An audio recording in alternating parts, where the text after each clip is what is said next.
নমস্কার, গ্রামীণ কৃষি শিল্প সমাচার পেজে আপনারা যেমন চোখ রাখেন, আজকে চোখ রাখুন দুর্যোগপূর্ণ ওয়েদার আর তার পাশাপাশি হালকা মাঝারি বৃষ্টি। আর এই মুহূর্তে হাতানিয়া দোয়ানিয়ার পাশে নারায়ণপুর ঘাটেই দাঁড়িয়ে আপনাদেরকে সরাসরি লাইভটা দেখাচ্ছি যে এই জায়গাতে ইতিমধ্যে আমি যদি দেখা Guinness World Record holder UCMAS abacus. আপনার সন্তানের গাণিতিক দক্ষতা বৃদ্ধি করুন, দ্রুত গণনা করার দক্ষতা, সৃজনশীলতা বৃদ্ধি এবং অভিজ্ঞ প্রশিক্ষক। কাকদ্বীপ ব্রাঞ্চে যোগাযোগ করুন। Admission open for Cambridge English and Spoken English Development course, classes 5 to 8. Get 20% off. Call now. দেখাই ঘাটে কিন্তু সেই মতন যে ট্রলার ট্রলি সেগুলো কিন্তু এই মুহূর্তে নেই, তবে দু একটা রয়েছে।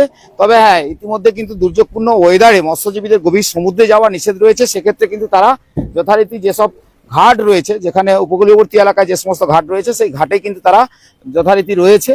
তবে দু একটা ট্রলার এই মুহূর্তে এদিকে করে রয়েছে, তবে কিন্তু গভীর সমুদ্রে ইতিমধ্যে যাওয়া যে নিষেধ রয়েছে, যেহেতু দুর্যোগ আকাশ দেখতেই পাচ্ছেন। আকাশের দিকে একটু ক্যামেরা ঘুরিয়ে দেখাতে বলবো। অর্থাৎ বুঝতেই পারছেন যে আকাশের অবস্থা কিন্তু খুব খারাপ। সকাল থেকেই দফায় দফায় বৃষ্টি, মাঝে মাঝে ঝোড়ো হাওয়া। তবে হ্যাঁ, এটা ফেরি সার্ভিসটা এটাই দেখতে পাচ্ছেন, এটা যায় বিভিন্ন দূরে, অর্থাৎ সুন্দরবনের প্রান্তিক এলাকা, যেখানে গোবর্ধনপুর, পাথর প্রতিমা এবং ব্রজবল্লভপুর এই সমস্ত হয়ে কিন্তু এই ফেরি সার্ভিস যেটা রয়েছে সেটা কিন্তু চলে যায়। আর তার পাশাপাশি কিন্তু এই যে নদী দেখতে পাচ্ছেন, হাতানিয়া দোয়ানিয়া নদী, যে নদীতে কিন্তু এই মুহূর্তে জোয়ার যদিও নেই কিন্তু বৃষ্টি পড়ছে। আর সেই বৃষ্টিতে দাঁড়িয়ে দাঁড়িয়ে ভিজে ভিজে কিন্তু সরাসরি লাইভটা আপনাদের জন্যই দেখাচ্ছি। এই কারণেই, যেখানে এত দুর্যোগ, অর্থাৎ কয়েকদিন ধরে যেভাবে বৃষ্টি চলছে আর ঝড় সেইভাবে না হলেও কিন্তু ঝোড়ো হাওয়া মাঝে মাঝে সেইভাবে বইছে। তো সব মিলিয়ে আপনারা বুঝতেই পাচ্ছেন যে প্রাকৃতিক দুর্যোগ কিন্তু এই মুহূর্তে, অর্থাৎ একদিকে যেমন মৎস্যজীবীদের গভীর সমুদ্রে যাওয়া নিষেধ রয়েছে, সেক্ষেত্রে আর একদিকে রয়েছে যেখানে মৎস্যজীবীরা যাবে না, তার পাশাপাশি যারা আমন ধান চাষ করছে কৃষকদের ক্ষেত্রেও কিন্তু একই বাতাবরণ। কারণ তাদেরও সেক্ষেত্রে এই যে আমন ধানের চাষের ক্ষেত্রে কিন্তু অতিরিক্ত বৃষ্টি হলে, আমি সকাল থেকে আরেকবার আমি লাইভ দিয়েছিলাম, সেখানে বলেছিলাম যে অতিরিক্ত যদি বৃষ্টি হয়, পর্যাপ্ত যদি বৃষ্টি হয়ে যায়, সেক্ষেত্রে কিন্তু কৃষকদের ক্ষেত্রেও অনেকটা সমস্যায় দাঁড়াতে হবে। কারণ তাদের ক্ষেত্রে সমস্যা এই কারণে, যদি নিকাশি ব্যবস্থা ভালো থাকে তাহলে জল বেরিয়ে যাবে, আর জল যদি না বেরোতে পারে কিন্তু সেই আমন ধান কিন্তু নষ্ট হয়ে যাবে। সেক্ষেত্রে যেমন কৃষকদের সমস্যা, আবার মৎস্যজীবীদের অতিরিক্ত এই যে প্রাকৃতিক দুর্যোগ, যদি প্রচুর পরিমাণে বৃষ্টি এবং ঝোড়ো হাওয়া বইতে থাকে, সেক্ষেত্রে যেমন আবহাওয়া দপ্তরের পূর্বাভাস অনুযায়ী তাদের যেভাবে ঘোষণা করা হয়, তাদের যেভাবে জানান দেওয়া হয়, যে বলা হয় যে গভীর সমুদ্রে যাওয়া নিষেধ। কারণ প্রাকৃতিক দুর্যোগ হলে আপনারা জানেন বিগত দিনে বহুত ট্রলার ট্রলি তারাও এইভাবে ডুবে গেছে, এবং সেক্ষেত্রে এই যে সতর্ক আগাম থেকে আবহাওয়া দপ্তর দিয়ে দেয়, সেক্ষেত্রে সবাই জানেন। তো এক্ষেত্রে এই নদীর কাছাকাছি এসে আমরা সরাসরি দেখাতে পারলাম, কারণ এই মুহূর্তে সমস্ত ট্রলার ট্রলি, আর এটা আন্তর্জাতিক জলসীমা, আপনারা সবাই জানেন যে এই আন্তর্জাতিক জলসীমায় কিন্তু বাংলাদেশি বার্জগুলো যাতায়াত করে। ওই দেখতে পাচ্ছেন, ওই যে আসছে, এগুলো হচ্ছে বাংলাদেশি বার্জ। এগুলো কিন্তু এই অর্থাৎ এই হাতানিয়া দোয়ানিয়া নদীতে যাতায়াত করে। আর আমি ভিজে ভিজে আপনাদেরকে লাইভটা যেহেতু দেখাচ্ছি, লাইভটা দেখে বুঝতেই পাচ্ছেন।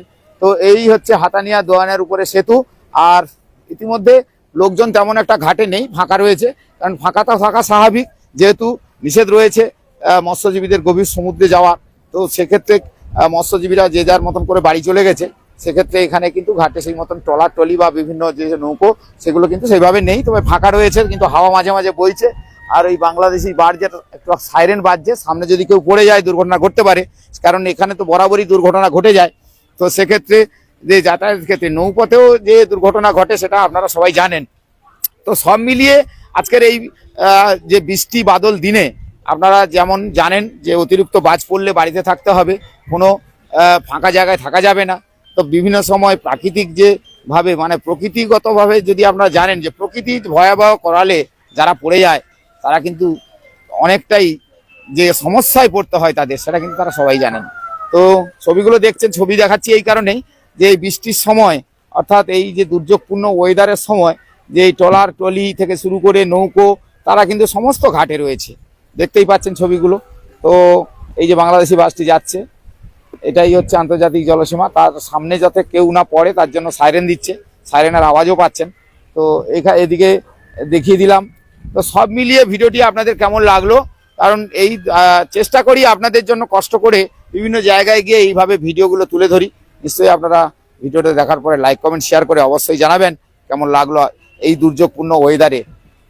কারণ গ্রামীণ কৃষি শিল্প সমাচার আপনাদের জন্য একটা ছোটখাটো হলেও একটা খবর আপনাদের কাছে তুলে ধরি। কারণ বড় খবর হয়তো আমরা তুলে ধরতে পারি না, গ্রামে গঞ্জে আমরা যেটুকু পৌঁছই সেইভাবেই খবরগুলো তুলে ধরি।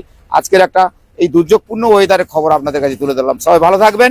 তবে দুর্যোগপূর্ণ ওয়েদার কাটার পরে আবার হয়তো মৎস্যজীবীরা গভীর সমুদ্রে পাড়ি দেবেন, কারণ এই সময় যেহেতু বিভিন্ন দুর্যোগে দেখা গেছে গভীর সমুদ্র উত্তাল থাকে, সেক্ষেত্রে তাদের যাওয়াও নিষেধ রয়েছে।